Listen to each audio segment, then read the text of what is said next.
할렐루야. 오늘 한 날도 하나님의 사랑과 은혜로 복된 하루가 되시기를 주의 이름으로 축복합니다. 자, 오늘 지난번 말씀에 이어서 자녀의 시 두 번째 말씀을 나누는데요. 자, 지난번에 시편 51편에 이제 배경에 대해서 함께 은혜를 나누면서 본 시를 배경으로 해서 작곡된 위대한 곡 기억하시나요? 기억하고 계시겠지만 따라서 하십니다. 미제 레레라고 하는 곡을 본시를 배경으로 정말 탄생된 위대한 곡을 우리 예배 끝나고 그 곡을 좀 우리가 들으면서 우리가 기도를 좀 드렸는데요. 기억나시면 오늘 하루도 여러분 유튜브에 치시면 미제 레레라고 하는 정말 위대한 곡의 다시 한번 또 들으시면서 귀가 즐겁고 또 마음도 즐거우시기를. 그래서 이 곡을 그때 함께 우리가 나누고 그날에 어느 분이 제게 문자를 보내주셨어요. 목사님, 그 위대한 곡을 배경으로 한 그 설명과 또 그 곡을 들어서 마치 내 영혼이 깨끗하게 씻겨 나가는 것 같은 은혜의 시간이었다고, 그래서 감사의 글을 보내주셨습니다. 자, 위대한 회개 뒤에는 위대한 곡이 탄생되었습니다. 그리고 위대한 회개 뒤에는 위대한 다윗이 나왔습니다. 물론 우리가 다윗을 이야기하자면 그런 위대한 왕이고 위대한 믿음의 사람이죠. 그러나 만약에 다윗에게 이 위대한 회개가 없었다면 그가 계속 위대한 왕이 되었을까요? 아마 그는 위선의 왕으로 전락이 되었을 겁니다. 만약에 다윗이 이런 엄청난 죄를 저지르고 위대한 회개가 없었더라면 그런 위대한 사람을 이어가지 못하고 아마 엄난한 사람으로 그가 추락이 되었을 것입니다. 그가 위대한 왕이고 위대한 믿음의 사람으로 계속 이어갈 수가 있었던 것은 그가 죄가 없어서가 아니라 바로 오늘 본시와 같은 위대한 참된 회개를 보시고 하나님이 은혜와 긍휼로 그를 계속 이어가게 하신 것이죠. 사랑하는 성도 여러분, 위대한 회개는 위대한 역사를 만들어가는 줄로 믿으시길 바랍니다. 다윗뿐만 아니라 우리 기독교 역사를 보면 위대한 회개가 위대한 성 어거스틴을 탄생시켰고 또 위대한 회개가 위대한 존 웨슬리를 그렇게 탄생시켰습니다. 자, 본시는 회개를 어떻게 해야 하며 우리가 죄를 지었을 때에 어떤 마음과 자세를 해야 하는지 일종의 회개의 교과서적인 그런 말씀이었음을 제가 알려드렸습니다. 그래서 오늘 본문에 보시면 이제 어떻게 다윗이 회개를 했는지 우리에게 알려주고 있는데요. 1절에 보십니다. 하나님이여 주의 무엇을 따라 인자를 따라 내게 뭘 베푸시며 은혜를 베푸시며 주의 무엇을 따라 긍휼을 따라 많은 긍휼을 따라 내 죄악을 마소서 지워주소서. 내 죄를 용서해 주시고 지워주실 때에 앞에 특별히 세 가지 단어를 다윗은 강조합니다. 따라서 씁니다. 주의 인자와 은혜와 긍휼을 따라 이 세 가지를 다윗은 특별히 많이 강조를 합니다. 자, 여러분, 인자는 헤세드라는 말로서 이것을 이제 사랑이라고 말할 수가 있습니다. 그러니까 하나님의 사랑으로 나의 죄를 용서해 달라고 기도합니다. 그리고 은혜는 헨이라는 말로서 우리가 이제 은혜라는 말을 참 많이 쓰죠. 교회 와서 참 은혜를 참 많이 쓰는데, 근데 은혜라는 말을 또 곰곰이 생각해 보면 이게 알 것 같기도 하고 모를 것 같기도 하는 그런 단어가 의외로 많이 있어요. 여러분, 은혜의 뜻이 뭘까요? 저도 은혜라는 말을 참 많이 씁니다. 어머님의 은혜, 하나님의 은혜 우리가 참 많이 쓰는데, 그래서 어제 말씀을 준비하면서 은혜라는 뜻이 정확하게 뭘까? 물론 이 은혜라는 hen이라는 구약 언어가 한 가지 단어로 그 뜻이 워낙 많고 함축적이어서 어느 한 단어로 표현하기가 어려운 것은 사실이에요. 그래서 은혜를 국어사전을 좀 찾아보니까 아무런 대가 없이 공로 없이 베풀어주는 행위다, 그렇게 이제 정의가 되어 있습니다. 그리고 한자 뜻이 뭘까? 어쨌든 은혜도 한자의 뜻에 번역이 된 거니까. 그래서 은혜은 은혜해라고 되어 있어요. 은혜은 은혜해. 그런데 이 부수를 보니까 은혜은자도 이제 그 밑에 마음심자의 부수가 들어가 있고 해자도 그 밑에 마음심자가 들어가 있어서, 그래서 이것을 뜻과 한자를 이제 통합적으로 번역하면 이제 마음을 품고 아무 값 없이 대가 없이 그렇게 베풀어주는 행위나 말, 그게 이제 은혜가 아닐까라고 그렇게 생각합니다. 어제 어느 분을 만났습니다. 자기 아이가 유튜브를 한다 그래요. 근데 유튜브를 한다고 하는 것은 사실 유튜브를 보면 구독 뭐해요? 좋아요, 여기 항상 들어가잖아요. 그래서 구독, 좋아요. 그런데 유튜브를 만들고 이제 비디오를 만들고 올리게 되면 항상 그게 좋은 것일까요? 한 100번 올리면 한두 번 정도는 좋지, 나머지는 다 뭐 이렇게 별로 좋지도 않는 영상, 별로 감동이 없는 영상이 아마 대부분일 겁니다. 그런데 부모가 볼 때는 항상 좋아요를 누른다는 거예요. 자기가 유튜브 하는 입장으로서 볼 때는 이게 마음도 안 들고 이게 창피스럽고 얼굴이 화끈화끈거리고, 야, 이걸 방송이라고 찍어서 올리는 것도 참 창피하고 부끄러운데, 근데 항상 어머님이 볼 때는 구독, 좋아요, 그게 은혜라는 거죠. 그냥 마음으로 별로 좋지 않아도 좋아요. 여러분 설교 들으시고 별로 안 좋아도 좋아요. 그게 뭐다? 은혜라는 거예요. 목사가 설교하는 게 어떻게 매번마다 좋겠습니까? 때로는 부족하고 참 창피스럽고 말씀을 잘 못 전해서 늘 아쉬운 것이 돌아보면 그런 거 많은데, 나갈 때마다 어떤 분은 항상 은혜 받았습니다. 아멘 하시잖아요. 어떤 분은 나갈 때마다 항상 감사합니다 그러시고 나가세요. 사실 참 미안하고 죄송한 마음이 더 많은데, 좀 더 말씀을 잘 전해줄 수가 있는데, 그런데도 나갈 때 항상 웃으면서 감사합니다, 은혜 받았습니다, 이 말은 역으로 말하면 그분의 마음이 은혜로운 거예요. 앞으로 여러분 마음이 은혜로우시기를 주의 이름으로 축복합니다. 구독, 좋아요. 이게 은혜라는 거예요. 어머님이 볼 때는, 사랑하는 사람이 볼 때는 그게 항상 좋다는 거죠. 하나님이 보실 때 우리가 뭐 행위가 좋아서 뭐 이렇게 특별히 잘나서 그런 게 아니라 하나님 볼 때는 항상 좋은 거예요. 그게 지금 다윗이 하나님 앞에 자기 회개를 할 때, 하나님 나의 죄를 지워주세요, 무엇에 따라? 하나님의 은혜를 따라. 내가 그럴 만한 자격도 없지만 지금 엄청난 죄를 저질렀는데 뭐 대단할까요? 그 다음에 또 재미있는 단어가 긍휼입니다. 긍휼도 우리가 잘 아는 단어 같은데 또 곰곰이 생각하면 이것도 알 것 같기도 하고 모를 것 같기도 해요. 그래서 이 긍휼은 긍휼히 여기는 자가 복이 있나니 제가 긍휼히 여김을 받을 것이며, 그래서 이 긍휼이라는 단어는 제가 일전에 한 몇 번 설명해 드렸습니다.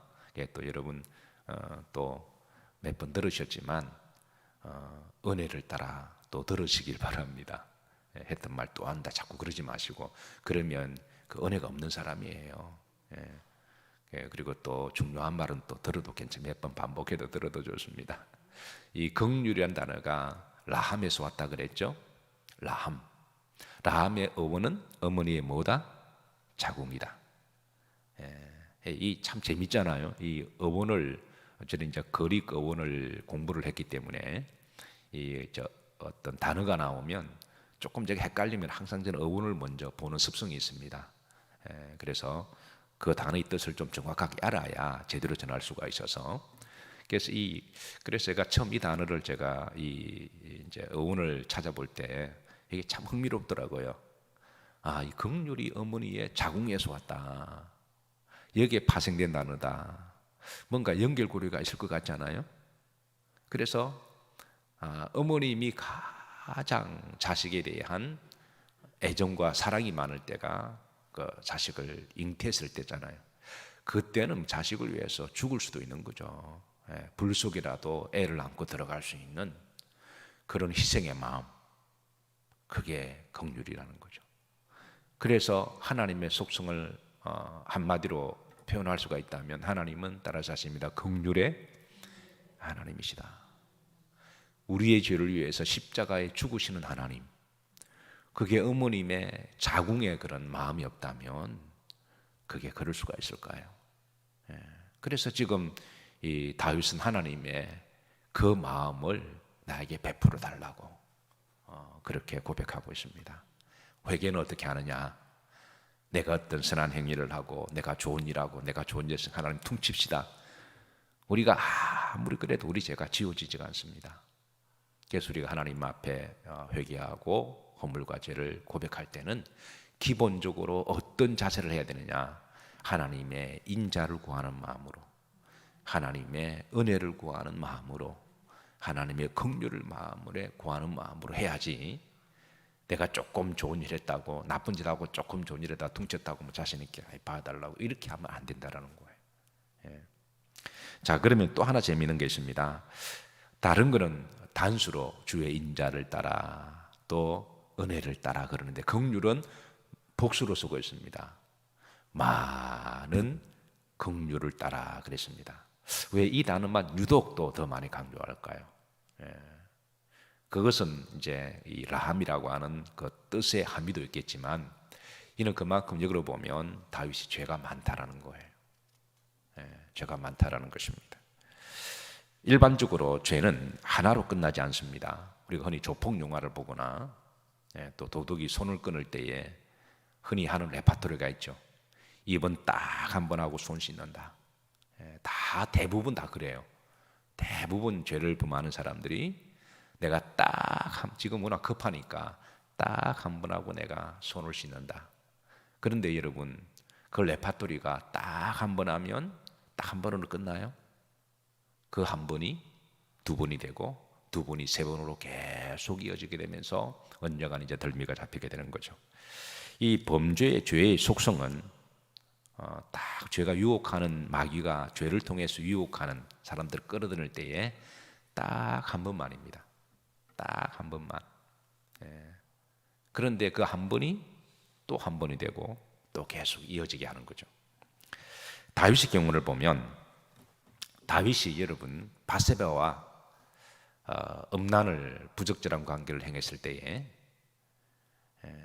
그게 사랑에서 한 건가요? 아니죠. 다윗이 왕궁에서 거닐다가 저 밑으로 보니까 어느 여인이 목욕을 하고 있어요. 그러니까 멀리서 본 여인의 목욕하는 모습을 보고 성적인 유혹을 받았습니다. 그래서 이게 사랑의 관계가 아니죠. 사랑을 사랑해서 부적절한 관계가 아니라 그 우연히 이렇게 본 거니까 이거는 다윗의 마음속에는 순간적으로 욕정이 들어와서 내가 딱 한 번만 내가 저 여자하고 내가 이거를 좀 풀겠다 그런 마음으로 한 거죠. 평소에 얼굴도 알고 교제도 있었다면 그 사랑하는 마음으로 그동안 갈등하다가 그 관계를 했겠죠. 근데 다윗이 저 밑에 있는 얼굴도 모르는 여자가 모욕하고 있는 모습을 보고 그런 마음을 품은 거는 마음속에 다윗이 믿음 좋은 다윗이 내가 딱 한 번만 내가 하고 그거 뭐 딱 끝내겠다 그런 마음으로 부적정 관계를 했겠죠. 그런데 그 한 번이 한 번으로 끝난 거 아니죠. 한 번 하고 나니까 또 그게 두 번으로 이어지고 또 계속 이어지는. 그리고 그 죄가 반복되면서 전혀 생각에도 없었던, 정말 도저히 상상할 수도 없었던 자기의 충신 우리아를 전장에 보내서 죽게 만든 거, 이거 또 다른 죄를 유발하게 한 거예요. 이거는 다윗이 꿈에도 생각지 못한 죄였습니다. 그러고 나서 그렇게 죽이고 나니까 그 다음부터 계속 거짓말하는 거예요. 계속 반복적으로 거짓말하고, 그리고 위선하고, 안 그런 것인 것처럼 예배 드릴 때마다 하나님 앞에 안 그런 것인 것처럼. 그러니까 하나의 죄는 하나로 끝나는 게 아니라 계속 이어지게 만드는 게 바로 마귀의 유혹이라는 거예요. 그러다 보니까 제가 점점 많아지자 하나님 앞에 많은 긍휼을 따라 나를 용서해달라고, 그만큼 죄가 많이 지어졌음을 다윗이 고백하고 있습니다. 그래서 이 죄의 특징은, 이 죄의 속성은 하나의 죄로 끝나지 아니하고 마귀가 계속 이어지게 함으로써 나중에는 그냥 수습하지 못하는, 가끔 매스컴에서 각종 비리가 터질 때 보면 비리 하나가 나중에 고구마 줄기처럼 줄줄이 연결돼서 나중에는 큰 일을 거스리는, 그것만 아니면 그 사람 대통령도 될 수도 있고요, 그 사람이 장군도 될 수도 있는데, 그런데 그 죄가 처음 하나가 나중에 이 줄줄이 고구마 줄기처럼 캐보니까 계속 나오는 거예요. 나중에는 어쩔 수 없이 그냥 추악한 사람으로 그렇게 전락이 되고, 그동안 쌓아왔던 모든 업적이 다 무너지는. 오늘 여기까지만 말씀을 보는데, 오늘 다윗이 그랬습니다. 다윗도 이 죄뿐만 아니라 다른 죄도 많았겠죠. 그런데 그는 이 죄 앞에 하나님 앞에 참다운 회개를 하고, 그리고 위대한 회개를 통해서 더 이상 번지지 아니하고 털어버렸다라는 거예요. 비록 1년이 지났지만 그래서 하나님이 다윗 사랑하셔서 나단을 보내시고, 나단을 통해서 진하게 책망 한번 받고, 그 다윗은 거기에서 한번 뒤통수도 맞고 하나님 앞에 철저히 회개하고 털어버렸으니까 그 다음에 뒤에 누가 나와서 킬려고 그러니까 킬 게 없던 거예요. 회개했다. 이 공개됐으니까 누가 뭐라 하겠습니까? 근데 만약 다윗을 그 숨겼더라면 그게 5년을 숨기고 10년을 숨기고 나중에 누가 이제 그냥 줄줄이 하면 그는 위대한 왕에서 정말 더럽고 비열한 왕으로 전락이 되고, 위대한 믿음의 사람에서 엄난한 사람으로, 그래서 그는 저주받은 사람으로 전락이 되어서 하나님이 다윗을 그렇게 썼을 수가 없는 거죠. 그러나 1년이 좀 지났지만 적당한 선에서, 근데 바로 했으면 제일 좋았을 거예요. 근데 다윗도 사람이니까 우리는 그 정도는 봐주시다. 하나님도 봐주셨는데, 근데 1년까지 가지 마시고 한 주는 어떠세요? 우리가 죄를 범하고 실수했으면 한 주 넘기지 마시고, 근데 새벽 예배 나오시는 분들은 참 복받은 게 하루를 안 넘기는 사람들이잖아요. 했으면 그 다음날 새벽에 나오셔서 다 틀어버리면 되니까. 그러면 마귀도 어쩌지 못합니다. 말씀을 정리합니다. 오늘 3가지 단어만 놓고 우리가 기도하십시다. 주의 뭐를 따라? 인자를 따라. 주의 뭐를 따라? 은혜를 따라. 주의 뭐를 따라? 많은 긍휼을 따라 내 죄악을 씻어주소서.